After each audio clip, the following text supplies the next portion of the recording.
जय माता दी। माता रानी आप सभी भक्तजनों पर सदैव अपनी कृपा दृष्टि बनाए रखे। महाकुंभ आस्था, संस्कृति और करोड़ श्रद्धालुओं का आस्था का संगम है। महाकुंभ का आरंभ इस बार 13 जनवरी से होने जा रहा है। कहा जा रहा है कि इस साल लगने वाला महाकुंभ पूर्ण महाकुंभ होगा, जो कि 144 साल बाद लग रहा है। महाकुंभ का इतिहास वर्षों पुराना है। तो आइए जानते हैं महाकुंभ का आयोजन सबसे पहली बार कब और कहाँ हुआ था। साथ ही जानेंगे पुराणों में वर्णित महाकुंभ से जुड़े रहस्य और महाकुंभ का महत्व क्या है। तो आइए वीडियो की शुरुआत करते हैं। महाकुंभ करोड़ों श्रद्धालुओं की आस्था का प्रतीक है। महाकुंभ सिर्फ एक मेला नहीं है, बल्कि यह आस्था, परंपरा और हिंदू संस्कृति का संगम है। श्रद्धालुओं के लिए यह एक पवित्र एहसास है, जिसका इंतजार सभी श्रद्धालुओं को बेसब्री से रहता है।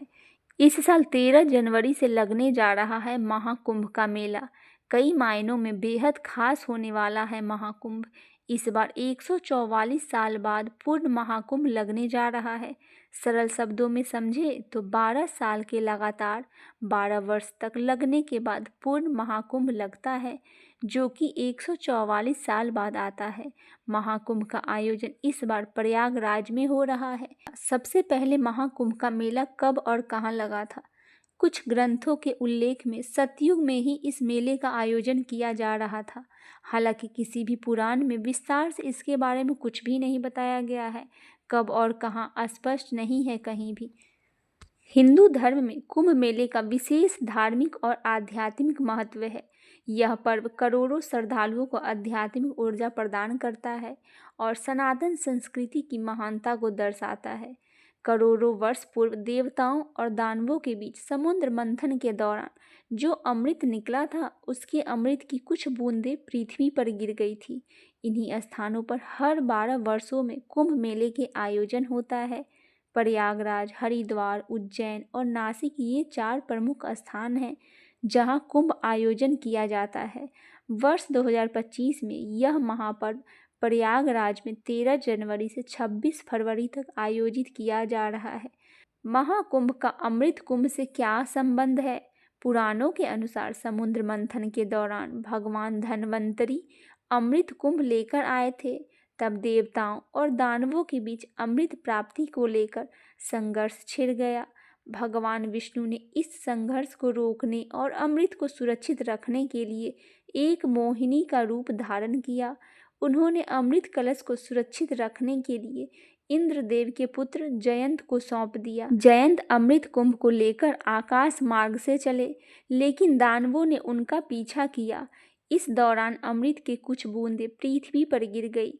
ये बूंदें प्रयागराज में गंगा, यमुना, सरस्वती के संगम पर और हरिद्वार में गंगा नदी में, उज्जैन में शिप्रा नदी में और नासिक में गोदावरी नदी में गिरी।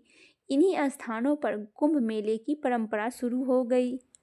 कुंभ मेला हर साल 12 साल में आयोजित होता है, जबकि हर 6 साल में अर्ध कुंभ का आयोजन किया जाता है।